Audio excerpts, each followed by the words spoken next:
اللهم صل على سيدنا محمد يا رب صل وسلم دائما ابدا على حبيبي.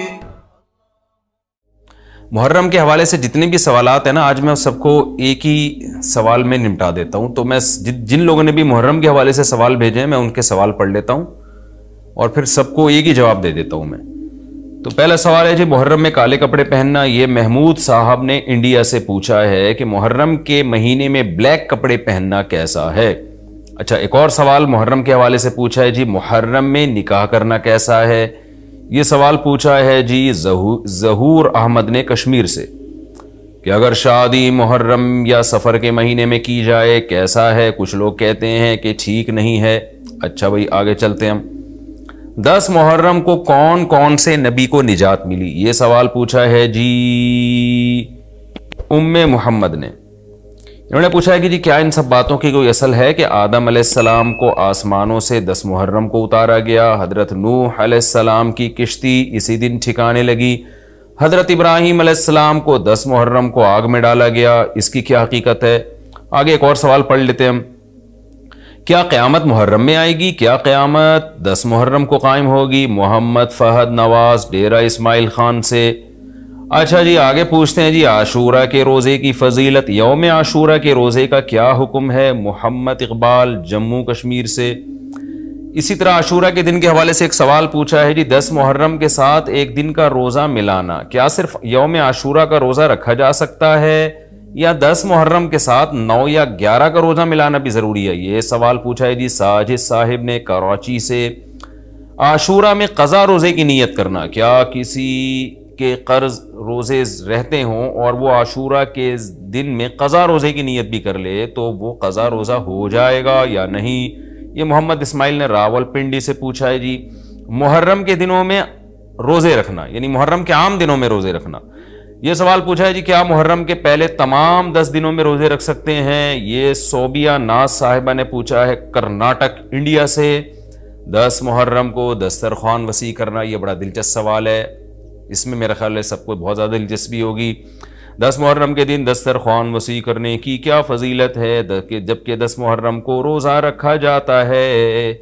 10 دن میں کچھ کھاتے پیتے نہیں اور افطار کے وقت 11 محرم شروع ہو جاتی ہے، تو اس حدیث پر کس طرح عمل کیا جائے گا؟ عائشہ صاحبہ نے کراچی سے پوچھا ہے. اور ایک اور سوال ہے جی محرم میں حلیم بنانا کیسا ہے؟ کیا محرم میں شوقیہ حلیم بنانا اور کھانا جائز ہے؟ محمد زبیر. اور اسی سے ملتا جلتا ایک سوال ہے جی حلیم کا تلفظ کیسے کریں؟ سبحان اللہ. یہ محرم میں لوگ حلیم بنائیں گے تو کچھ حلیم کو دلیم کہہ رہے ہوں گے، کچھ سلیم کہہ رہے ہوں گے، کچھ وسیم کہہ رہے ہوں گے. تو اس سے پھر سلیم اور وسیم کو تو غصہ آئے گا کہ یار ہمارا نام حلیم کو کیوں دے رہے ہو. تو یہ بھی سوال پوچھا ہے جی حلیم کو حلیم بولنا چاہیے یا دلیم بولنا چاہیے؟ اس بارے میں وضاحت فرما دیں. محمد طاہا. یہ سارے محرم اور محرم سے ملتے جلتے سوال تھے آج کے سیشن میں، تو میں نے کہا ایک ہی دفعہ میں سارے سوالات میں پڑھ لوں، پھر ایک ہی دفعہ میں ان سب کے جوابات ہو جائیں تو اچھا ہے. دیکھیں محرم کے بارے میں غلط فہمیاں بہت ساری ہیں. پہلے تو میں یہ عرض کروں محرم کی اسلام میں فضیلت کیا ہے اور کیوں ہے یہ فضیلت. رسول اللہ صلی اللہ علیہ وسلم نے فرمایا کہ محرم کو آپ صلی اللہ علیہ وسلم نے شہر اللہ قرار دیا ہے. صحیح حدیث ہے کہ آپ صلی اللہ علیہ وسلم نے فرمایا، صحیح مسلم کی حدیث ہے کہ رمضان کے روزوں کے بعد سب سے زیادہ جو روزے افضل ہیں وہ شہر اللہ المحرم، اللہ کے مہینے محرم کے ہیں، یعنی اللہ کی طرف اس محرم کی نسبت کی جا رہی ہے. تو یہ ایک بڑی فضیلت کی چیز ہے. اور قرآن میں جن 4 مہینوں کو محترم قرار دیا ہے، عرب ان مہینوں میں جنگ و جدال کو حرام سمجھا کرتے تھے کہ یار یہ ناجائز ہے، اس میں جنگ نہیں کرنی چاہیے، ان مہینوں کا احترام لازم ہے. ان میں 4 مہینوں میں محرم بھی ہے. محرم، رجب، ذی الحجہ، ذی قعدہ، ذی الحجہ، یہ 4 مہینے ہیں جو محترم ہے. لیکن اس میں پھر رجب بھی داخل ہے اور ذی قعدہ بھی اور ذی الحجہ بھی، تو یہ بھی ہے. اور 10 محرم کے روزے کی بڑی فضیلت ہے. آپ صلی اللہ علیہ وسلم نے فرمایا 1 سال کے گناہوں کی معافی کا ذریعہ بنتا ہے. لیکن آپ نے فرمایا کہ یہودیوں کی مشابہت نہ کرو، کیونکہ یہودی 1 روزہ رکھتے ہیں تو ہم 9، 10 یا 10، 11 2 روزے ملائیں گے. تو یہ محرم کی فضیلت ہے. اور یہ کیوں ہے اس کی ہمیں وجہ معلوم نہیں ہے. جیسے کسی نے ابھی بھائی نے سوال پوچھا نا ایک کہ اس میں کوئی واقعات ہوئے تھے، تو پہلے میں بتا دوں 10 محرم میں جب نبی صلی اللہ علیہ وسلم نے محرم کے مہینے کی یہ فضیلت بیان کی تو اس کو کسی واقعے کی بیس پہ بیان نہیں کی ہے. اس بارے میں جتنے واقعات ہمارے پاس منقول ہیں کہ آدم علیہ السلام جنت سے زمین پہ آئے تھے، یا قیامت آئے گی اس دن، یا یہ کہ اور پتہ نہیں کیا کیا ابراہیم علیہ السلام کو آگ میں ڈالا گیا، یہ سب من گھڑت ہیں، اس کی کوئی حقیقت نہیں ہے، موضوع روایتیں ہیں. البتہ اس دن موسیٰ علیہ السلام اور بنی اسرائیل کو فرعون سے نجات ملی تھی، اس بارے میں روایت سندن بہتر ہے، یعنی اس کو مستند روایت کہا جا سکتا ہے. تو وہ یہ کہا جا سکتا ہے کہ 10 محرم کو موسیٰ علیہ السلام اور بنی اسرائیل کو اللہ نے فرعون سے نجات دی تھی. اسی بیس پہ یہودی روزہ رکھا کرتے تھے اس دن. تو یہ روایت کے علاوہ باقی جتنے بھی واقعات ہیں سب من گھڑت ہیں. باقی حضرت حسین رضی اللہ تعالیٰ عنہ کو جو کربلا میں شہادت ملی ہے وہ تو 10 محرم، وہ تو فضیلت تو اسلام میں پہلے سے تھی. تو حضرت حسین رضی اللہ تعالیٰ عنہ کا واقعہ تو بعد میں ہوا ہے، تو اس سے حضرت حسین کی شہادت کو اور فضیلت مل گئی کہ آپ کو ایک مقدس دن میں اللہ تعالیٰ نے شہادت عطا فرمائی ہے. تو اب کیا مسئلہ ہے، اب میں جو ہے نا نمبر وار سوال پڑھ کے بتاتا ہوں، نمبر وار جو ہے نا، تاکہ وہ بحث ہماری گچ مچ میں نہ ہو جائے. ابھی سارے سوال میں نے اکٹھے پڑھ لیے تھے تاکہ آپ کو پتہ چلے کہ آج محرم کے بارے میں کیا معلومات ہم شیئر کریں گے، کیا مسائل میں بتاؤں گا. محرم میں کالے کپڑے پہننا، یہاں سے ہمارے سوالات شروع ہوئے تھے. محمود صاحب نے انڈیا سے پوچھا تھا. دیکھیں کالے کپڑے کسی بھی وقت پہنے جا سکتے ہیں، کالے کپڑے پہننے کے ناجائز ہونے کی ہمارے پاس کوئی دلیل نہیں ہے. سفید کو پسند کیا گیا ہے، نبی صلی اللہ علیہ وسلم نے فرمایا سب سے زیادہ پسندیدہ لباس وہ سفید ہے. کفنوا فیہا موتاکم، اپنے مردوں کو بھی اسی میں دفن کیا کرو. اس لیے سفید لباس کو آپ صلی اللہ علیہ وسلم نے افضل قرار دیا، اس میں پاکیزگی زیادہ ہے. باقی نبی صلی اللہ علیہ وسلم نے مختلف رنگوں کے کپڑے پہنے، اس کی علماء وجہ یہ بیان کرتے ہیں کہ اس زمانے میں غربت تھی. آپ نے سفید لباس کو پسند تو کیا لیکن نبی کے لیے ہر وقت سفید لباس کا انتظام کرنا آسان نہیں تھا، غربت تھی. لباس پہن لینا ہی بڑی بات ہوتی تھی کہ لباس مل جائے کسی کو. کتنے واقعات ہیں کہ ازار ہے تو قمیض نہیں ہے، قمیض بڑی مشکل سے کسی کو ملتی تھی، کچھ چادر نہیں ہے اوپر پہننے کی. اتنی غربت کا عالم تھا، تو اس میں آپ صلی اللہ علیہ وسلم یہ تکلف کرتے کہ ہر قیمت پہ میرے لیے سفید لباس لے کر آؤ.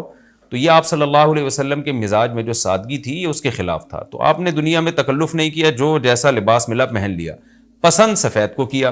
لہذا آج کیا ہے کہ آج اللہ نے لوگوں کو مالی وسعتیں دی ہیں، تو جو لوگ سفید لباس کا معمول بنا سکتے ہیں ان کے لیے افضل یہی ہے کہ وہ سفید لباس پہنا کریں، کیونکہ نبی صلی اللہ علیہ وسلم نے ہمیں اس کی ترغیب دی ہے. خود کیوں نہیں پہنا؟ اس میں تکلف تھا، یعنی پراپر انتظام کرنا مشکل تھا. تو جو آیا پہن لیا آپ صلی اللہ علیہ وسلم نے، کیونکہ ایک چیز مشکل ہے اس میں اتنا تکلف کرنا، یہ خود بھی تو نبی کے مزاج کے خلاف ہے. تو اس لیے ہم کہتے ہیں کہ بھئی جو ملے پہن لو. لیکن اگر لوگ آج کل تو لباسوں میں تکلف ویسے ہی بہت ہو رہا ہے، تو آپ نے جب سلوانے ہی ہیں، خریدنے ہی ہیں، تو سفید کو ترجیح دیں. آپ اس میں پاکیزگی زیادہ ہے، اس میں طہارت زیادہ ہے. آپ سفید لباس کے عادی ہو گئے، آپ سے کلر والا لباس پہنا نہیں جائے گا. میں نے تو 15-20 سال میں نے سفید لباس پہنا ہے، تو مجھے پتا ہے کہ پھر کلر والا لباس نہیں پہنا جاتا. سفید میں پاکیزگی اتنی ہے. اب میں پہنتا ہوں کلر والا لباس، وہ وجہ اس کی ہے کہ بعض دفعہ گھر والوں کا اصرار ہوتا ہے، بعض دفعہ کیمرے کی ریکوائرمنٹ ہوتی ہے، وہ کیمرہ سفید لباس کو کیچ نہیں کر پا رہا ہوتا، وہ کیمرہ مین کہہ رہا ہوتا ہے بھائی کوئی اور کلر، کوئی اور کپڑے پہن کے وغیرہ وغیرہ. تو خیر میرا عمل تو کوئی حجت نہیں ہے، لیکن افضل یہی ہے کہ سفید لباس کو ترجیح دی جائے، پہنا جائے. اور علماء صلحاء اکثر عموماً ہم نے دیکھا ہے کہ سفید لباسی کو ترجیح دیتے ہیں. کلر والا بھی جائز ہے لیکن بہتر یہی. تو محرم میں بھی سفید ہی ہے، سفر میں بھی سفید ہی ہے، ربیع الاول میں بھی سفید ہے. تو محرم میں سفید کے بالکل الٹ کر لینا، کالا پہن لینا، یہ تو بالکل سفید کے اپوزٹ ہو گیا نا. تو ہم یہ نہیں کہہ رہے کہ کالا لباس پہننا ناجائز ہے، لیکن آپ سفید سے اگر آپ نے یوٹرن لیا بھی تھا تو گرے پہ آ جاتے، گرین پہ آ جاتے، ایک دم آپ بلیک پہ آ گئے، تو بہرحال یہ یعنی کراہت سے خالی نہیں ہے، اس کا معمول بنا لینا. تو ناجائز میں نہیں کہہ رہا، تھوڑا سا ناپسندیدہ ہے کہ آپ سنت پر عمل نہیں کر رہے تو سنت کے بالکل اگینسٹ تو نہ جائیں نا آپ، یعنی بالکل ہی کالا پہن لیں تو بالکل اس کے اپوزٹ ہے. جائز ہے کالا پہننا بھی، لیکن بہتر بہرحال نہیں ہے. اور محرم میں کالا پہننا تو ہماری رائے میں بالکل ناجائز ہے، کیونکہ یہ شیعہ حضرات کی اپنی ایک رائے ہے، ان کی اپنی ایک دلیل ہے، ان کا اپنا ایک کانسیپٹ ہے. وہ یہ ہے کہ محرم میں حضرت حسین شہید ہوئے تھے، تو ایک بڑے غم کی بات تھی، تو ہم غم منانے کے لیے کالا کپڑا پہنتے ہیں. تو ان کا مسلک ہے، وہ جیسے مسلک پہ اپنے عمل کرنا چاہیں وہ اللہ کے سامنے جواب دہ ہوں گے. ہم کسی کے مسلک پہ طنز نہیں کر رہے، ہم کوئی فرقواریت اور تشدد کی بات کرنا مناسب نہیں ہے، ملکی حالات اس کے متحمل نہیں ہیں. لیکن میں اہل سنت والجماعت حضرات سے کہتا ہوں کہ آپ یہ فیصلہ کریں بھائی، آپ یا تو پورے شیعہ ہو جائیں یا پورے سنی ہو جائیں. تو اگر آپ اہل سنت والجماعت کو فالو کرتے ہیں، اور اہل سنت والجماعت کے ہاں جو قرآن اور حدیث اور صحابہ یہ حجت ہے، تو ہمیں تو قرآن و حدیث میں کہیں بھی نہیں ملتا کہ غم میں تم کالے کپڑے پہنو یا غموں کو مناؤ. قرآن میں کیا ہے؟ الذین اذا اصابتہم مصیبۃ قالوا انا للہ وانا الیہ راجعون. اہل ایمان کو جب کوئی مصیبت پہنچتی ہے تو وہ کہتے ہیں ہم اللہ ہی کے لیے ہیں اور ہم نے اللہ ہی کی طرف لوٹ کر جانا ہے. وہ صبر کرتے ہیں. حضرت حسین رضی اللہ تعالیٰ عنہ کی شہادت یہ بہت بڑا غم ہے، بہت بڑا غم ہے، لیکن اس غم کو ہر سال منانا، اس کے لیے شرعی دلیل کی ضرورت ہے. اہل بیت کی تعلیمات کو فالو کیا جائے گا. آپ کسی کی محبت میں اس کی تعلیمات کو نہیں توڑ سکتے. اہل بیت کی بھی یہی تعلیمات ہیں کہ صبر سے کام لینا چاہیے ہمیں. اور غم منانا بھی اگر کسی کا ہو نا، جیسے آپ کے والد کا انتقال ہو گیا، تو اس میں بھی شریعت آپ کو اجازت نہیں دیتی کہ آپ کالے کپڑے پہنے غم منانے کے لیے، بلکہ اس میں بھی شریعت کیا کہتی ہے کہ غم پہ صبر کریں. جو آنسو آپ روک سکتے ہیں اس کو بہائیں نہیں، اور صبر کریں. تو غیر یعنی اختیاری طور پر جو آپ کو رونا آ رہا ہے وہ معاف ہے. تو جب غم پہنچا ہو اس وقت شریعت آپ کو غم کے طور پہ کالے کپڑے پہننے کی اجازت نہیں دے رہی. تو جب غم 1400 سال پرانا ہو اور ہر سال اس تاریخ پہ آپ کو منانے کی شریعت کیسے اجازت دے رہی ہے؟ یہ تو ایک طرح کی برسی ہو گئی نا. نبی صلی اللہ علیہ وسلم کے وفات سے بڑا غم کو اس امت کو ہوگا. ربیع الاول میں آپ صلی اللہ علیہ وسلم کی وفات ہوئی، لیکن ربیع الاول ہر سال آتا تھا. صحابہ، تابعین، تبع تابعین، خود اہل بیت کیا اس ربیع الاول میں کوئی غم مناتے تھے؟ بالکل بھی نہیں. اس مہینے میں شادیاں بھی کرتے تھے، جو خوشی کی بات ہوتی تھی اس پہ خوشی بھی مناتے تھے. تو ہمیں نہیں ملتا کہ صحابہ، تابعین یا خود اہل بیت نے، یا سیدنا حسن اور حسین رضی اللہ عنہما یا سیدنا علی ابن ابی طالب رضی اللہ عنہ کی یہ تعلیمات ہو کہ غم کو ہمیں منانا ہے کالے کپڑے پہن کے یا کسی بھی طریقے سے. کسی بھی طریقے سے اسلام میں غم منانے کی آپ کو اجازت نہیں ہے. بعض لوگ یہ دلیل دیتے ہیں کہ حضرت حسین رضی اللہ تعالیٰ عنہ کا غم تو نبی نے بھی منایا ہے، اور نبی صلی اللہ علیہ وسلم نے جب یہ بتایا کہ امت میرے نواسے کو شہید کرے گی تو آپ رونے لگے. دیکھیں جب نبی کو اطلاع ملی تھی تو آپ غمزدہ ہوئے، تو آپ کا رونا بالکل بجا تھا. تو کسی کو یہ اطلاع ملے کہ فلاں جگہ یہ واقعہ ہو گیا ہے، اس پہ اس کو غم ہوا ہو اور وہ رو لیتا ہے، تو اس میں کوئی حرج نہیں، یہ تو نیچرل ہے. لیکن کیا نبی صلی اللہ علیہ وسلم ہر سال، یعنی جس دن آپ کو وحی کے ذریعے پتہ چلا کہ سیدنا حسین ابن علی رضی اللہ تعالیٰ عنہ پہ ظلم ہوگا، تو کیا ہر سال اس تاریخ کو آپ صلی اللہ علیہ وسلم رویا کرتے تھے؟ بالکل بھی ایسا نہیں ہے. تو غم کی اطلاع جس وقت ملی ہو اس وقت رونا آ جانا یہ نیچرل ہے، لیکن ہر سال پراپر اس رونے کو پراپر طریقے سے منانا یا کالے کپڑے پہن کے اس کو منانا، یہ تو بالکل اسلام میں ناجائز ہے. ہمارے پاس اس کے جائز ہونے کی کوئی دلیل نہیں ہے. تو شیعہ حضرات جو کر رہے ہیں آپ ان کو کرنے دیں، ان کو جا کے نہ چھیڑیں، آپ ان کو طنز نہ کریں. وہ ان کی جو رائے ہے وہ اس پر عمل کریں. اسلام میں فرقے تو ہیں ہمیشہ سے، ہم نے تو یہ دیکھنا ہے کہ کون سا صحیح ہے، ہم نے تو اس کو فالو کرنا ہے. تو جو ہمیں صحیح لگے گا ہم اس کو فالو کریں گے. باقی ہم کسی کے نفرتیں پھیلانے کے بہرحال ہم قائل نہیں ہیں. تو جو وہ کر رہے ہیں آپ ان کو کرنے دیں، لیکن آپ یہ کام ہرگز نہ کریں، کیونکہ ہمارے لیے جو حجت ہے وہ قرآن، حدیث اور اہل بیت اور صحابہ کرام. تو ان کی جو تعلیمات ہیں ہم نے اس کو فالو کرنا ہے. ان کی تعلیمات میں کہیں بھی نہیں ہے، کوئی مستند روایت نہیں ہے کہ غم منانے کے لیے کسی نے کالے کپڑے پہنے ہو. غم منانا ہی جائز نہیں ہے، تو اس کے لیے کالے کپڑے یا کوئی اور کلر پہننا کہاں سے جائز ہو جائے گا؟ تو اس لیے محرم میں نارملی تو کوئی بھی وقت میں آپ کالے کپڑے پہن سکتے ہیں، لیکن محرم میں جب آپ پہنیں گے تو اس میں ایک تائید ہوتی ہے کہ گویا آپ بھی اس بدعت میں ان کی تائید کر رہے ہیں. اور رسول اللہ صلی اللہ علیہ وسلم نے فرمایا من تشبہ بقوم فہو منہم، جو کسی قوم کی مشابہت اختیار کرتا ہے وہ انہی میں سے ہے. تو اگر آپ چاہتے ہیں کہ آپ کا شمار قیامت میں اہل سنت والجماعت میں نہ ہو، آپ کو شیعہ مسلک ٹھیک لگتا ہے، تو پھر پراپر آپ شیعہ مسلک پراپر پورے طور پر اختیار کریں. آپ آدھا تیتر آدھا بٹیر چلنا تو ٹھیک نہیں ہے نا. اور اگر آپ چاہتے ہیں قیامت میں آپ کا شمار اہل سنت والجماعت میں ہو تو پھر مکمل اہل سنت والجماعت کو فالو کریں آپ. تو ان کو جو ہے اپنے حال پہ چھوڑ دیں. میں پھر بتا دوں، میں لڑائی جھگڑوں کا قائل نہیں ہوں. شیعہ حضرات آتے ہیں یہاں پہ بیٹھتے ہیں, گپ شپ لگاتے ہیں, چائے پانی بھی چلتا ہے. میرے دوستوں میں بھی ہیں بعض شیعہ حضرات, سلام دعا ہے ان سے, لیکن مذہب پہ بحث نہیں ہوتی. لکم دینکم ولی دین. ہم ان سے کہتے ہیں ٹھیک ہے بھائی, آپ اپنے رائے پر عمل کریں, بحث مباحثہ نہ کریں. ہاں جو سیکھنے کے لیے ہم سے آنا چاہے محبت سے اس کو سمجھائیں گے, جو نہیں آ رہا سیکھنے کے لیے تو پھر ہم اس سے بحث نہیں کرتے. تو لڑائی جھگڑے نہ کریں. لیکن سنی حضرات کو, اہل سنت والجماعت کو, بل جماعت کا مطلب کیا ہے, ہم حدیث کو بھی مانتے ہیں, بل جماعت صحابہ کو بھی مانتے ہیں. تو صحابہ میں اہل بیت بھی داخل ہیں, اہل بیت کے علاوہ بھی صحابہ ہیں. تو کسی کی بھی, ہماری رائے تو یہی ہے کہ کسی کی بھی تعلیمات نہیں, ہمیں تو حدیث میں کچھ بھی نہیں ملتا. تو اللہ کا واسطہ آپ ایک رائے پر عمل کریں. اس لیے محرم میں آپ ان چیزوں کو فوکس نہ کریں. کالے کپڑے پہننا, غم منانا, یہ اسلام کی تعلیمات بالکل بھی نہیں ہے. تو یہ تو میں نے سوال کا جواب دیا کہ محرم میں اسپیسیفک کالے کپڑے اگر آپ پہنیں گے تو یہ ایک بدعت کی تائید ہوگی. تو نبی صلی اللہ علیہ وسلم نے تائید سے منع کیا ہے. اسی میں ایک سوال ہے جی, محرم میں نکاح کرنا کیسا ہے؟ یہ سوال بھی ظہور احمد نے کشمیر سے پوچھا ہے. محرم میں نکاح کرنا بھی جائز ہے, بلکہ ہمارے مسلک کے مطابق باعث برکت ہے, کیونکہ محرم کو اللہ تعالی, اللہ کے نبی نے محترم قرار دیا ہے. جو قابل احترام مہینہ ہے تو مقدس ہے. تو مقدس مہینے میں عبادت کا ثواب بھی زیادہ ہوتا ہے, اور نکاح بھی شریعت میں عبادت ہے. نکاح کیسے عبادت ہے؟ شریعت نے نکاح میں عبادت کا رنگ ڈال دیا ہے. دیکھیں آپ کہ نکاح ایک معاملہ ہے, لیکن اس سے پہلے خطبہ بھی ہوتا ہے.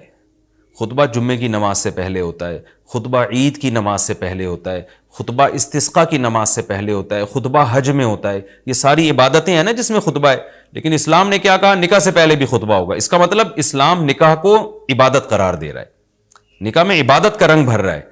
تو عبادتیں تو مقدس مہینے میں زیادہ ثواب ہوتا ہے ان میں.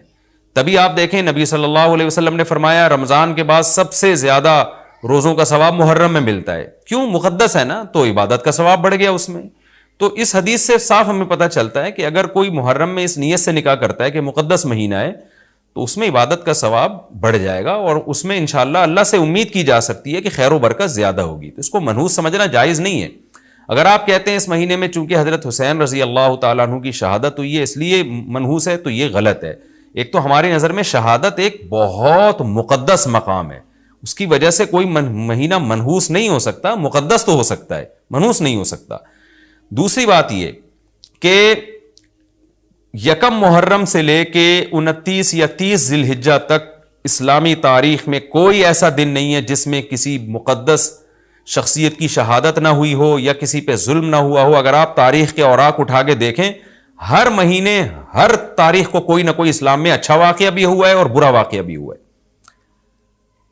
حضرت عثمان رضی اللہ تعالیٰ عنہ کی شہادت ہوئی باغیوں کے ہاتھوں, خود نبی صلی اللہ علیہ وسلم کی وفات ہوئی ربیع الاول میں, اور بھری ہوئی ہے نا اسلامی تاریخ. حضرت علی رضی اللہ تعالیٰ عنہ کی شہادت ہوئی. تو ان تمام شہادتوں کے آپ ایام نکالیں, ان کے مہینے نکالیں, کوئی مہینہ نہیں بچے گا.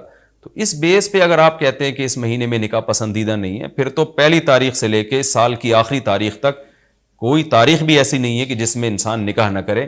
اس کا مطلب پھر آپ کنوارے چھڑے چھاٹی گھومتے رہیں, اور مسلمانوں کی پھر گروتھ ریشو تو میرا خیال ختم ہو جائے گا, مر جائیں, کہاں پیدا ہوں گے لوگ.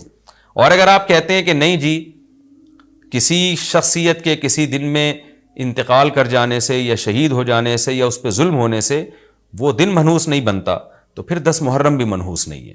10 محرم میں بھی آپ نکاح کر سکتے ہیں, اور محرم کے بقیہ تاریخوں میں بھی آپ نکاح کر سکتے ہیں. اور روایات میں ہمیں ملتا ہے کہ بعض بڑے بڑے حضرات تھے جن کے محرم کے مہینے میں نکاح ہوئے. میں اس بحث میں نہیں جاؤں گا, پھر اس میں تاریخی روایات ہیں, کوئی کہتا ہے فلاں تاریخ تھی, کوئی کہتا ہے, پھر لوگ اس پہ ایک غیر ضروری بحث میں چلے جاتے ہیں. لیکن ہمیں ایسے واقعات ملتے ہیں. تو اس لیے اس بارے میں, اور پھر شریعت میں جلد نکاح کی ترغیب ہے. نکاح کو ڈیلے کرنا یہ شریعت میں پسندیدہ کام نہیں ہے. اس بیس پہ تو ڈیلے کیا جا سکتا ہے نکاح کہ آپ کو رشتہ سمجھ میں نہیں آ رہا, مشورے کر رہے ہیں, لیکن جب ایک دفعہ رشتہ سمجھ میں آ جائے تو اسلام کا حکم یہ ہے کہ اس میں جلدی کی جائے. صحیح ہے, بخاری کی مشہور حدیث ہے, نبی صلی اللہ علیہ وسلم کی خدمت میں خاتون آئیں, عرض کیا کہ یا رسول اللہ میں آپ سے نکاح کرنا چاہتی ہوں. آپ نے چہرہ مبارک کو جھکا لیا, آپ کا ارادہ نہیں تھا. ایک اور صحابی کھڑے ہوئے, عرض کیا یا رسول اللہ آپ میرا ان سے نکاح کر دیں. اسی محفل میں نبی نے ان صحابیہ کا ان صحابی سے نکاح کرا دیا. تو آپ نے تو یہ نہیں پوچھا کہ یہ محرم کا مہینہ چل رہا ہے یا سفر کا مہینہ چل رہا ہے یا ربیع الاول کا مہینہ چل رہا ہے. ڈیلے نہیں کیا اس کو, اس لیے کہ خود آپ کی تعلیمات یہ ہیں کہ نکاح میں جلدی کی جائے. تو اگر آپ کو محرم میں رشتہ ملتا ہے, آپ ربیع الاول تک ڈیلے کرتے ہیں محرم کی وجہ سے, یا سفر تک ڈیلے کرتے ہیں, تو یہ ڈیلے کرنا خود قرآن و سنت کے خلاف ہے. جس چیز میں تعجیل مقصود ہے, جس چیز کو شریعت نے جلدی کا حکم دیا. عبداللہ بن مسعود رضی اللہ تعالیٰ عنہ فرماتے تھے, مصنف ابن ابی شیبہ کی روایت ہے, کہ مجھے پتا چل جائے نا کہ میری زندگی میں صرف ایک رات باقی ہے, اگلے دن میں نے مر جانا ہے, اور میرے نکاح میں کوئی عورت نہ ہو, میں وہ رات بھی نکاح کے بغیر نہیں گزاروں گا, میں بیوی کے بغیر نہیں گزاروں گا, اس خوف سے کہ مجھے کہیں فتنہ نہ ہو جائے. صحابہ کرام جو تقوی کے اعلیٰ معیار پر تھے اور جن سے گناہ کا اندیشہ بہت کم تھا اور کہیں معاشرے میں بے حیائی پھیلی ہوئی نہیں تھی, وہ تو ان کا تو یہ کانسیپٹ تھا کہ بھائی ہم بیوی کے بغیر ایک دن نہیں گزاریں گے, کہیں ایسا نہ ہو کہ برائی میں پڑ جائیں. اور آج چاروں طرف بےہودگی پھیل رہی ہے, چاروں طرف بے شرمی, بے حیائی, انٹرنیٹ پر بےہودہ چیزیں, آپ یوٹیوب میں ویڈیو میں جائیں فوش چیزیں آ رہی ہیں, ہر چیز آپ کی شہوت کو برانگیختہ کرنے والی ہے. اور اس میں آپ یہ کہیں کہ ایک رشتہ طے بھی ہو چکا ہے, آپ صرف اس بیس پر آپ اس کو ڈیلے کر رہے ہیں, ایک مہینہ, دو مہینہ, لوگ سفر میں بھی نہیں کر رہے ہوتے, اور اس بیس پہ آپ ڈیلے کر رہے ہیں. اس میں خطرہ ہوتا ہے کہ مرد کسی گناہ میں نہ پڑ جائے, عورت کسی گناہ میں نہ پڑ جائے, تو شریعت اس کی آپ کو اجازت نہیں دیتی ہے. اور پھر اس میں یہ بھی ہوتا ہے کہ اگر آپ ڈیلے کرتے ہیں تو منگنیاں توڑنے کا شیطان کو موقع بہت ملتا ہے. میرے سامنے ایسے درجنوں واقعات ہیں, رشتہ طے ہوا لیکن جی چونکہ محرم ہے یا سفر آ رہا ہے تو ہم ربیع الاول میں کریں گے, یا منگنی کو کسی بھی وجہ سے ڈیلے کر دیا. تو جب منگنی ڈیلے ہوتی ہے, یعنی نکاح ڈیلے ہوتا ہے, منگنی ہو گئی, نکاح کو ڈیلے کر رہے ہیں آپ, اس میں شیطان پھر دونوں کو لڑواتا ہے. منگنیاں ٹوٹتی ہیں, اکثر نفرتیں پھیلتی ہیں, غلط فہمیاں, بدگمانیاں شیطان کو پھیلانے کا موقع ملتا ہے. اس لیے شریعت میں تو منگنی کا لفظ ہی نہیں ہے, شریعت میں ہے خطبہ. خطبہ کا مطلب نکاح کا پیغام بھیجا, ان کو جب سمجھ میں آ گیا تو فوراً نکاح کر دیا, بیچ کا کوئی راستہ نہیں اللہ نے رکھا. تو چاہے وہ محرم ہو, چاہے وہ سفر ہو, چاہے وہ ربیع الاول ہو, چاہے وہ ربیع الثانی ہو. ہاں کوئی اس وجہ سے ڈیلے کر رہا ہے نکاح, کوئی واقعی شرعی عذر ہے اس کو, وہ بہت سارے مسائل ہیں, لیکن محرم کا ہونا بہرحال کوئی شرعی عذر نہیں ہے. تو اس لیے ہم اس میں نکاح کو جائز سمجھتے ہیں, باعث برکت سمجھتے ہیں. پھر میں بار بار بتا رہا ہوں کہ جو وہ شیعہ حضرات جو کر رہے ہیں ان کو کرنے دیں, میں آپ کو آپ کے مسلک کی بات بتا رہا ہوں. ہم جو قرآن و سنت کو اور اصحاب رسول کو فالو کرتے ہیں اور اہل بیت کو بھی مانتے ہیں, ہم ان کی بات کر رہے ہیں. وہ بھی دعویٰ کرتے ہیں کہ ہم مانتے ہیں, تو ان کو ان کے دعوے پہ رہنے دیں. ہم تو وہی بات کریں گے جو ہمیں صحیح لگے گی. اچھا بھائی, یہ بھی ایک سوال پوچھا ہے جی, 10 محرم کو کون کون سے نبی کو نجات ملی؟ یہ بھی سوال میں نے دہرایا تھا, ام محمد نے پوچھا ہے. تو دیکھیں اس بارے میں صرف ایک واقعہ مستند ہے, حضرت موسیٰ علیہ السلام کو فرعون سے نجات ملی. اس کے علاوہ 10 محرم کی طرف جتنے قصے منقول ہیں, ابراہیم علیہ السلام کو آگ میں ڈالا گیا, پھر آدم علیہ السلام دنیا میں آئے, یا اس دن قیامت آئے گی, یہ سب من گھڑت ہیں, ان کی کوئی حیثیت نہیں ہے, ان کو نہیں بیان کرنا چاہیے. یہ بھی سوال ہو گیا قیامت کیا محرم میں آئے گی؟ ایسا نہیں ہے, ہمیں نہیں پتا محرم میں آئے گی یا سفر میں آئے گی. سورہ طٰہٰ میں اللہ نے صاف طور پہ بتا دیا کہ اکاد اخفیہا لتجزا کل نفس بما تسعی, میں قیامت کے دن کو چھپا دوں گا. اللہ نے کسی کو نہیں بتایا کس دن آئے گی, آئے گی تو اچانک آئے گی. اچانک وہی چیز ہوتی ہے جس کی ڈیٹ کا ہمیں علم نہیں ہوتا. لا تأتیکم الا بغتہ, قرآن کہتے ہیں اچانک آئے گی. تو اچانک کا مطلب اس کی ڈیٹ اللہ نے, اس کا سال, اس کا مہینہ اللہ نے ہمیں نہیں بتایا, تبھی تو اچانک آئے گی وہ. اچھا بھائی, عاشورہ کے روزے کی فضیلت جموں کشمیر سے پوچھا محمد اقبال نے, وہ میں نے آپ کے سامنے بیان کر دی. نبی صلی اللہ علیہ وسلم نے فرمایا 1 سال کے گناہوں کا کفارہ ہے. اچھا یہ بھی اسی میں پوچھتے ہیں کہ لوگ کہ 2 دن کے روزے ضروری ہیں یا 1 دن کا بھی روزہ رکھ سکتے ہیں؟ تو بعض علماء کی رائے یہ کہ اس زمانے میں 1 روزہ بھی جائز ہے, کیونکہ نبی صلی اللہ علیہ وسلم نے یہودیوں کی مشابہت کی وجہ سے حکم دیا تھا کہ 2 ملاؤ. اب یہودی یہ روزہ نہیں رکھتے, جو ہمیں جہاں تک نالج ہے, تو اب چونکہ وہ رکھتے ہی نہیں ہیں, لہذا اب 1 روزہ بھی اگر کوئی رکھ لے تو بھی ٹھیک ہے. 2 اچھا ہے, نہیں رکھا جاتا تو 1 بھی رکھ لے تو بھی امید ہے انشاءاللہ ثواب ملے گا. اچھا اس میں یہ بھی پوچھا ہے, دسترخوان پہ میں ابھی آ رہا ہوں, دسترخوان محرم میں وسیع کرنا کیسا ہے؟ لوگ وہ دسترخوان پہ کان لگا کے بیٹھے ہوئے ہوں گے, وہ دسترخوان کب آئے گا مارکیٹ میں. اچھا یہ بھی ایک سوال پوچھتے ہیں لوگ کہ جیسے بھائی نے پوچھا کہ 2 یعنی قضا روزے کی نیت کرنا, یہ راول پنڈی سے محمد اسماعیل نے پوچھا تھا. تو خوب سمجھ لیں, جن دنوں کا بھی کوئی فضیلت ہے نا روزہ رکھنے کی, جیسے پیر جمعرات کے روزے کی فضیلت ہے, ایام بیز کے روزے کی فضیلت ہے, اسی طرح 10 محرم کے روزے کی فضیلت ہے, اسی طرح 9 ذی الحجہ کے روزے کی فضیلت ہے. ان میں آپ قضا کی نیت نہیں کر سکتے. اگر قضا روزے کی نیت کی تو قضا روزے کا ثواب ملے گا, اس دن کے ثواب سے آپ محروم ہو جائیں گے. خوب سمجھ لیں, شوال کے 6 روزوں میں بھی ایسا ہی ہے. خواتین کیا کرتی ہیں, مینسز کی وجہ سے جو رمضان کے روزے چھوٹ گئے, انہوں نے کہا چلو شوال کے 6 روزے کی نیت بھی کر لو اور رمضان کی قضا روزے کی نیت بھی کر لو, تو گریوی میں دونوں کام ہو جائیں گے. تو ایسا نہیں ہے, ایک ہی ہوگا, یا تو قضا رکھیں یا نفل. اگر قضا روزے رکھے تو پھر وہ نفل کا ثواب نہیں ملے گا, نفل رکھے تو قضا کا ثواب نہیں ملے گا. ان روزوں میں تداخل نہیں ہوتا, نفل اور قضا روزے جمع نہیں ہو سکتے. تو اس لیے عاشورہ کے دن عاشورہ کی نیت ہی کریں, قضا پھر پہلے یا بعد میں رکھ لیں. اچھا جی, اب میں آتا ہوں جی محرم میں دسترخوان وسیع کرنا کیسا ہے. اس بارے میں ایک روایت ہے کہ عاشورہ کے دن جو اپنے اہل و عیال پر دسترخوان وسیع کرے گا, ان کو کھلائے گا, تو اللہ اس کے رزق میں برکت دیں گے. یہ روایت سند کے لحاظ سے کمزور ہے. بعض علماء کی رائے یہ ہے کہ اگرچہ کمزور روایت ہے مگر فضائل میں چلتی ہے, تو کوئی اچھی نیت سے دسترخوان وسیع کر دے. وسیع کر رہا ہے نا, کوئی یتیم کے منہ سے نوالا تو نہیں چھین رہا نا, کھلا ہی رہا ہے. تو اگر کوئی گھر والوں پہ اس دن اچھا کھلا دے گا تو اس میں کیا حرج ہے. بعض علماء کی یہ رائے ہے, وہ بھی اصحاب علم ہے. لیکن بندہ ایک کو ہمیشہ سے ایک اشکال رہا ہے کہ جب ایک بالکل بے غبار صحیح حدیث ہمارے سامنے موجود ہے تو اس کے مقابلے میں ایسی کمزور روایت کو ہم کس بیس پہ ترجیح دے سکتے ہیں. ہمارے سامنے جو بے غبار اور بالکل مستند حدیث ہے, جس کی سند پہ کوئی کلام نہیں ہے, وہ ہے روزہ. عاشورہ کے دن روزہ رکھنا چاہیے. روزہ اور دسترخوان آپس میں جمع نہیں ہو سکتے. یعنی عاشورہ کے دن جب آپ دسترخوان وسیع کریں گے تو روزہ کیسے رکھیں گے. تو بعض لوگوں نے یہ تعویل کی ہے کہ افطاری میں کر لیں آپ. تو افطاری میں تو 10 تاریخ نہیں رہے گی نا, 11 شروع ہو جائے گی, وہ تو 11 محرم ہو جائے گی. بعض لوگوں نے یہ کہا کہ جی 9 محرم کو جب سورج غروب ہو تو عاشورہ کی رات کو دسترخوان وسیع کر لیں. تو حدیث کے ظاہر سے تو عاشورہ کا دن معلوم ہوتا ہے کہ جب عاشورہ والا دن شروع ہو چکا ہو, یعنی صبح صادق کے بعد. یعنی حدیث میں تکلفات کرنے پڑ رہے ہیں, اس کی تعویلات کرنی پڑ رہی ہیں.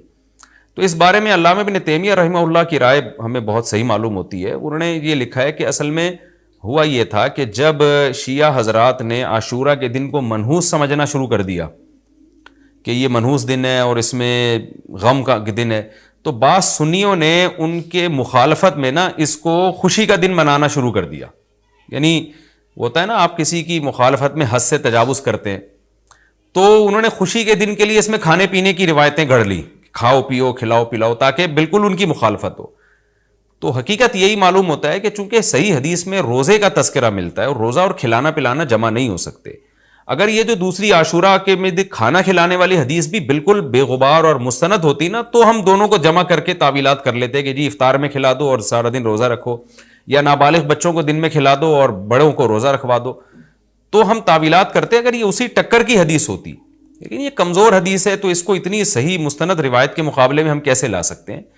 تو وہ ابن تیمیہ رحمہ اللہ کی بات کافی معقول معلوم ہوتی ہے کہ بعض شامی لوگوں نے یہ روایت کو گڑھا ہے صرف شیعہ لوگوں کی دشمنی اور مخالفت میں, کہ اس کو خوشی کا دن. تو عاشورہ کا دن تو نہ غم کا دن ہے نہ خوشی کا دن ہے, عبادت کا مقدس دن ضرور ہے, تو برکت کا دن ضرور ہے. تو اس لیے اس میں صحیح بات یہی معلوم ہوتی ہے کہ یہ کھلانا پلانا والا جو روایت ہے یہ ہمیں صحیح معلوم نہیں ہوتی. روزہ رکھیں, اور افطاری میں تو ویسے ہی دسترخوان وسیع کرنا چاہیے. افطاری میں سموسے پکوڑے جلیبیاں بچوں کو کھلائیں تاکہ ان کو روزہ رکھنے کی اور زیادہ حوصلہ افزائی ہو. تو اس لیے ہماری رائے اس میں یہی ہے کہ عاشورہ کے دن بس روزہ ہی کی فضیلت ہے, دسترخوان والی بات ہمیں ٹھیک معلوم نہیں ہوتی, کیونکہ اس کے مقابلے میں جو ہے نا دسترخوان والی حدیث کے مقابلے میں زیادہ صحیح حدیث ہے جو روزہ تو کھانا پینے سے اجتناب کا نام ہے, اور افطاری میں تو ویسے ہی آدمی کھا لیتا ہے, وہ اس کے لیے پھر ضرورت نہیں ہے الگ سے ہمیں کسی روایت کی. اچھا بھائی, اور بھی محرم کے حوالے سے لوگ سوال پوچھتے ہیں. کالے کپڑے بھی ہو گئے, اور کیا رہ گیا بھائی, حلیم رہ گیا. حلیم محرم میں حلیم بھی بناتے ہیں لوگ, تو بے اصل چیز ہے, بدعت ہے. کوئی ثواب سمجھ کے کریں گے بدعت ہے. بعض لوگ کہتے ہیں ہم ثواب سمجھ کے نہیں کر رہے, ویسے ہی سب بنا رہے ہیں تو ہم بھی بنا رہے ہیں. تو بدعت کی تائید تو ہو رہی ہے نا. آپ پورا سال پڑا ہے حلیم کھانے کے لیے, آپ کو کیا مصیبت ہے کہ آپ محرم ہی میں دیگ پکائیں, پورے سال کیوں نہیں پکا رہے تھے آپ. تو جب ایک رسم معاشرے میں غلط رسم پھیل جاتی ہے تو اس کا بائیکاٹ کرنا چاہیے. تو آپ نہ بنائیں, کسی اور مہینے میں بنا لیں آپ. تو پوری رات دیگیں چل رہی ہوتی ہیں مذہب کے نام پہ, تو یہ کام نہ کیا جائے نا. اور جو لوگ کہتے ہیں مذہب کے نام پہ نہیں کر رہے, ہم تو ویسے ہی انٹرٹینمنٹ کر رہے ہیں, تو یار کسی اور دن کر لو بھائی, تم پورا سال پڑا ہوا ہے نا. ہم نے کب کہا ہے کہ آپ دیگیں نہ پکائیں, آپ پکائیں, پوری رات گھوٹے لگائیں اس میں, کسی اور دن کر لیں آپ. تو اس لیے اسلام کو بچائیں خرافات سے. اسلام کو ہمارے ذمے ہے کہ ہم اسلام کو اسلام وہی ہے جو نبی لے کر آئے. الیوم اکملت لکم دینکم واتممت علیکم نعمتی ورضیت لکم الاسلام دینا. اللہ کہتے ہیں آج کے دن میں نے دین مکمل کر دیا. جب یہ آیتیں نبی پہ نازل ہو گئیں تو اس میں حلیم نہیں تھا, محرم کا حلیم. تو دین مکمل ہو چکا, اس کو رہنے دیں آپ. اور پھر وہی ہے کہ جب آپ روزہ رکھیں گے تو حلیم کھائیں گے کس وقت؟ رات کو آپ کھائیں گے تو رات کو تو ویسے ہی کم کھانا چاہیے. سونے کے لیے اللہ نے رات بنائی ہے, کھانے پینے کے لیے تھوڑی بنائی ہے رات. دن میں آپ نے روزہ رکھنا ہے, تو وہ یہ روزے سے بھی میچ نہیں کر رہا ہے یہ جو حلیم ہے نا. اس لیے اس سے اجتناب کریں, ایوائڈ کریں. جو گلی کے لونڈے لپاڑے بنا رہے ہوتے ہیں ان کو محبت سے سمجھا دیں, یار اگلے دن بنا لو, باز آ جائے ٹھیک ہے, نہیں تو پھر نکل لیں آپ پتلی گلی سے, الجھے نہیں لوگوں سے. تو یہ محرم کے حوالے سے کچھ باتیں تھیں. بھائی نبیل بھائی کوئی بات رہ تو نہیں گئی ہے آپ کے ذہن میں ہو تو بتا دیں, تاکہ یہ تو لوگوں نے جو سوال پوچھے تھے اس کے جواب تو میں نے دے دیا. آپ کے ذہن میں بھی کوئی سوال ہو تاکہ ٹاپک کمپلیٹ ہو جائے. محرم میں جھاڑو لگانا جائز ہے؟ جھاڑو سے کیا ہوتا ہے؟ یہ کہہ رہے ہیں وہ لوگ کہتے ہیں محرم میں جھاڑو نہیں لگانی چاہیے. اچھا, محرم میں مرثیے سننا اور غم منانا اور رونا, سینہ پیٹنا, نبی صلی اللہ علیہ وسلم نے تو گریبان چاک کرنے والوں پہ لعنت کی ہے. بخاری مسلم کی روایتیں موجود ہیں. لیس منا من شق الجیوب, جو گریبان پھاڑتا ہے وہ ہم میں سے نہیں ہے. تو یہ سینہ پیٹنا, نوحہ کرنا, نیاحہ پر تو بخاری مسلم کی صحیح احادیث موجود ہیں نوحہ پر کہ یہ حرام ہے, ناجائز ہے. اس لیے ہم اس کو جائز نہیں سمجھتے. ہم یہ کہتے ہیں کہ سیدنا حسین ابن علی رضی اللہ تعالیٰ عنہ کی تعلیمات کو فالو کریں آپ. تعلیمات تو زیرو ہیں ہم ان کی تعلیم. ان کی تو اتنی بڑی داڑھی تھی سیدنا حسین ابن علی رضی اللہ تعالیٰ عنہ کی, وہ تو سخی تھے, وہ تو غیرت مند تھے. آج ہمارے یہاں سے غیرت ختم ہو گئی ہے. بہنوں کی وراثتیں کھا کے بیٹھے ہوئے ہیں ہم لوگ, اور انہی وراثتوں سے عمرے بھی ہو رہے ہوتے ہیں وراثت کھا کے. تو گھر میں گھر والوں کو ٹائم نہیں دیتے, غربا مساکین کا خیال نہیں ہے, نماز تکبیر اولیٰ کی پابندی نہیں ہے. ان چیزوں کو فوکس کریں. حضرت حسین رضی اللہ تعالیٰ عنہ نے تو کربلا کے میدان میں بھی نماز نہیں چھوڑی, اور آج خواتین شاپنگ کرتی ہیں نمازیں چھوڑ دیتی ہیں. کسی شادی میں جانا ہے بس میں بیٹھے ہوئے نمازیں چھوڑ دیتے ہیں. تو اللہ کا واسطہ تعلیمات کو فالو کریں اہل بیت کی. تعلیمات کو فالو کیے بغیر ہمیں کچھ بھی حاصل نہیں ہوگا.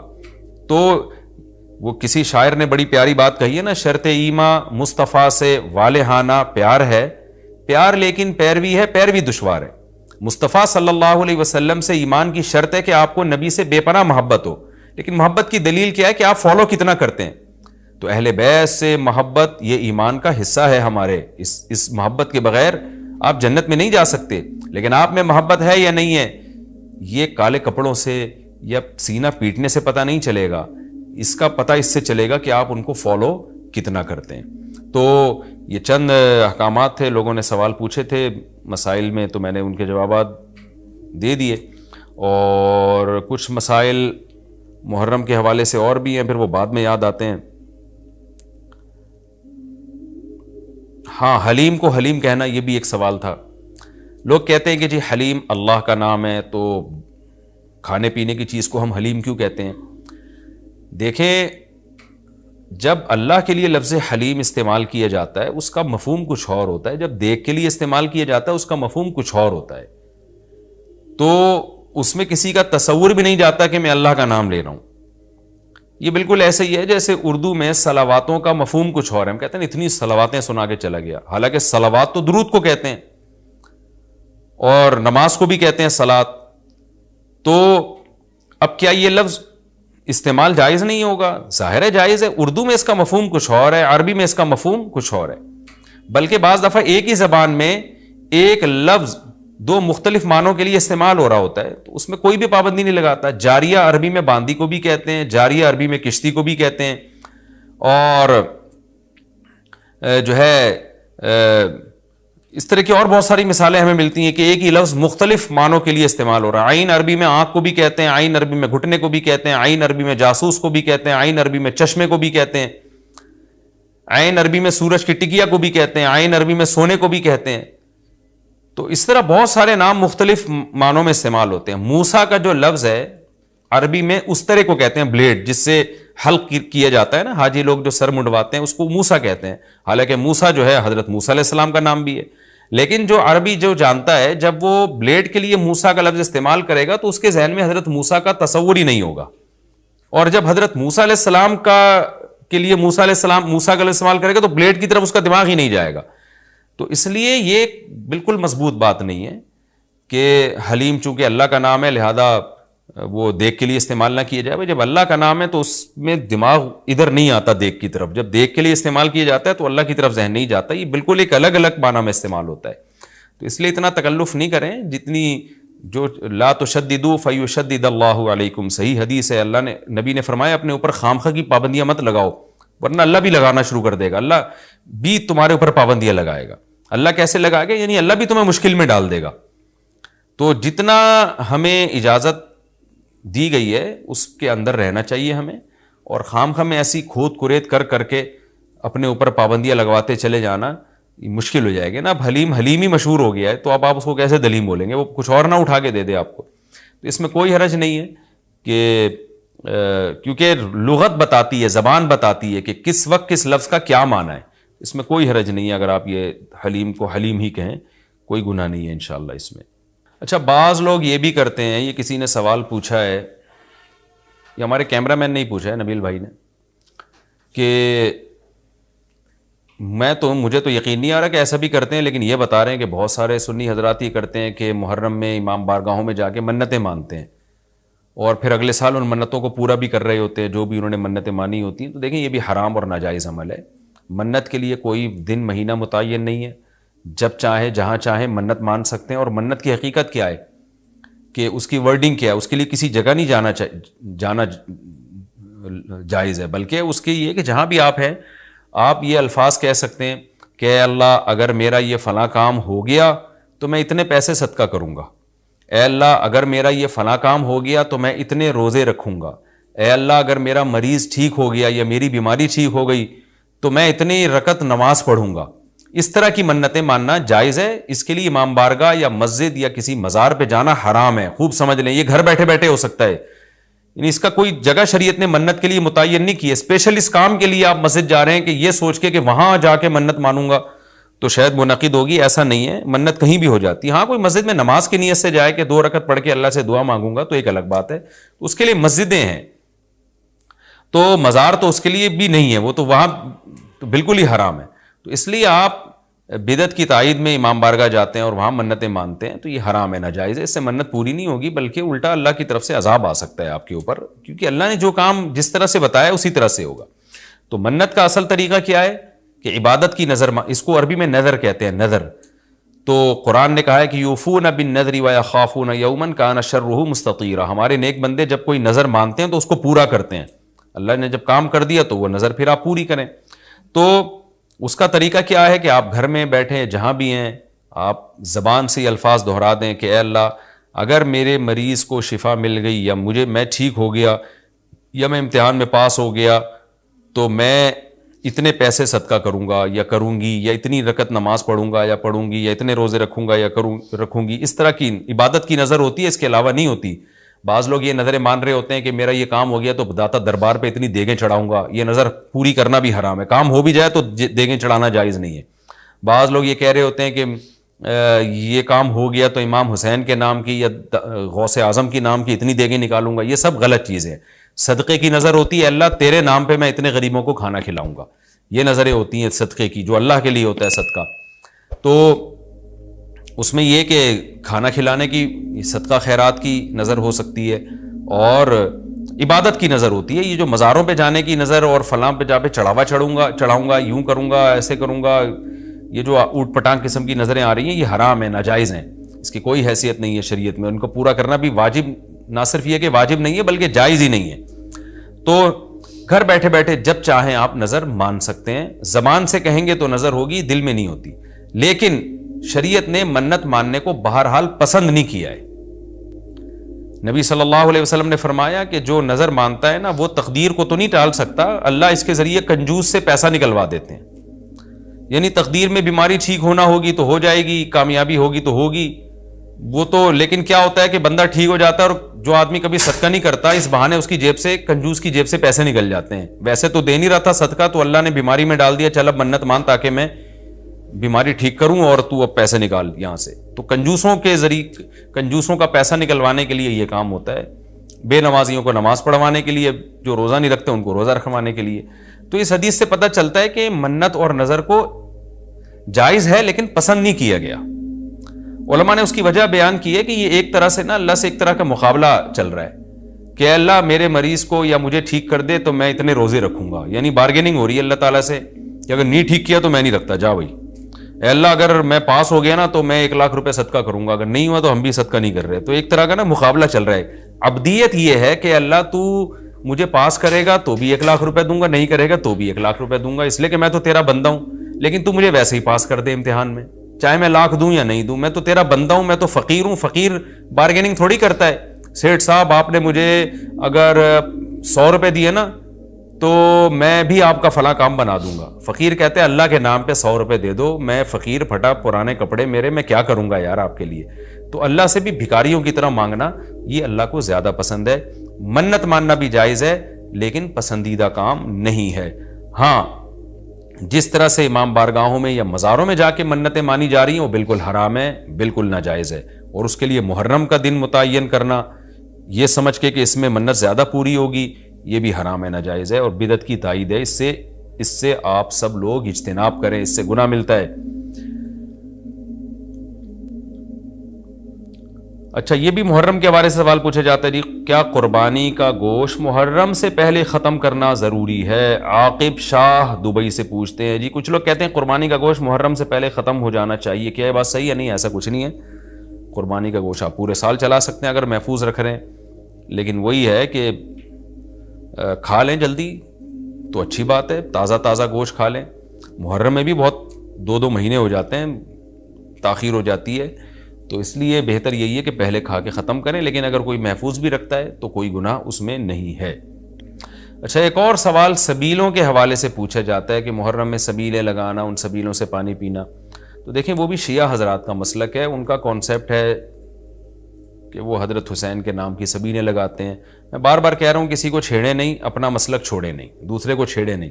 یہ میں اہل سنت والجماعت کے لیے مسائل ریکارڈ کروا رہا ہوں کہ ہمارے لیے کسی بھی چیز کے جائز اور ثواب ہونے کے لیے دلیل کی ضرورت ہے.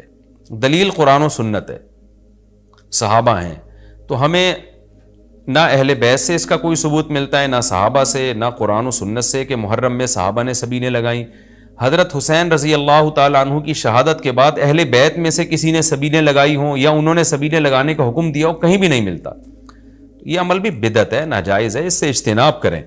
اور ایک عجیب بات ہے, کبھی آپ اس کو غم کا مہینہ کہتے ہیں اور کالے کپڑے پہنتے ہیں اور سبیلیں لگا کے لوگوں کو شربت پلا رہے ہیں, تو یہ تو خوشی کے موقع پہ ہوتا ہے نا, خوشی کے موقع پہ کھلایا پلایا جاتا ہے. تو یہ ایک کنفیوژن ہے کہ یہ خوشی منا رہے ہیں کہ غم منا رہے ہیں. تو کھلانا پلانا خوشیوں کے موقع پہ ہوتا ہے, تو اس لیے آپ ان چیزوں سے اجتناب کریں, نہ سبیل لگائیں, نہ اس پہ کھڑے ہو کر پانی پئیں. جو لگا کے بیٹھا وہ اس کو چھیڑے نہیں, آپ تنگ نہ کریں, وہ اس کا مسلک ہے, اس کو چھوڑ دیں. دنیا میں بہت سارے فرقے ہیں, کس کو آپ قابو میں کریں گے؟ ملک میں انارکی پھیلتی ہے, ملک میں فسادات ہوتے ہیں. کسی سے نفرت کرنے کی ضرورت نہیں ہے, کسی کو ٹاؤنٹنگ کرنے کی ضرورت نہیں ہے, طنز تانے کی ضرورت نہیں ہے. جو لگا کے بیٹھا ہوا ہے لگائے, جو پی رہا ہے اس کو پینے دیں, چھیڑے نہیں.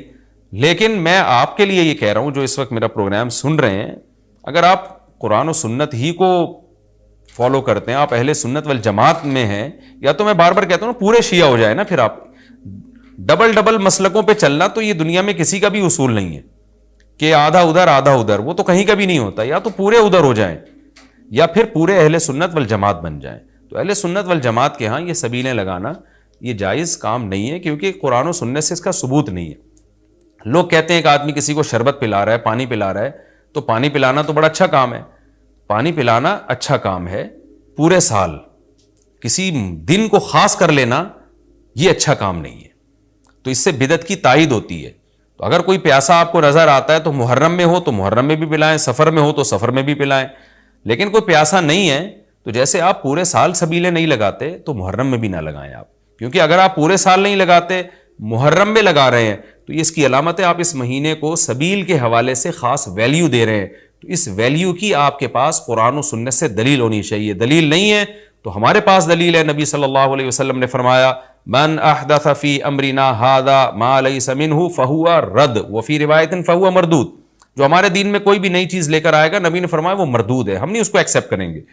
تو اس لیے بھائی ہم تو اس حدیث کو فالو کرتے ہیں. تو کائنڈلی آپ حضرات سے گزارش ہے, ہاں کوئی پورے سال سبیل لگا کے بیٹھا ہو تو وہ محرم میں بھی لگا لے. کیوں؟ وہ اس لیے کہ وہ محرم کو الگ سے فضیلت نہیں دے رہا سبیل کے حوالے سے, بلکہ وہ کہہ رہا ہے بھائی میں تو پورے سال لوگوں کو پانی پلاتا ہوں تو محرم میں بھی پلا رہا ہوں, میں تو پورے سال شربت پلاتا ہوں تو محرم میں بھی پلا رہا ہوں.